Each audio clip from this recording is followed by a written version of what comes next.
أكبر غلطة لما ابنك يترك يدك في الشارع ويركض هي أنك تركض وراه، لأنه رح يتخيلها لعبة ويستمر في الركض.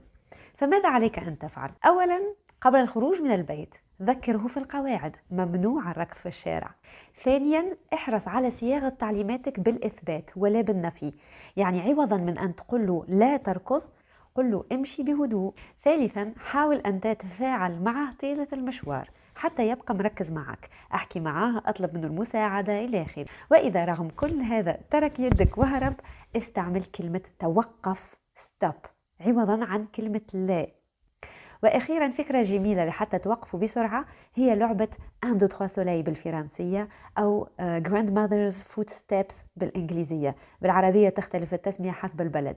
هدف اللعبة هو أن يتوقف جامد في مكانه، فتقول له 1 2 3 سولي هو يتوقف. طبعا يجب أن